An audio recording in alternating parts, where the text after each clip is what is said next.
stainless. Got some motors, wire compressor, aluminum, some copper. Let's see what we get.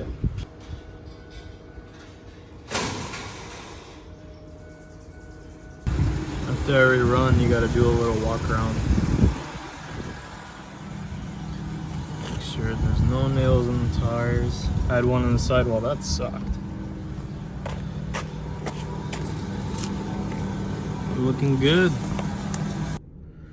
So this is what I got out of that run. Got some number 1, number 2, some stainless, some cords, some radiators, some iron, compressors, and brass. Not bad, 141 bucks, you know, it all adds up day by day. This took me about 2 hours to consume of all this metal. So yeah, stay tuned.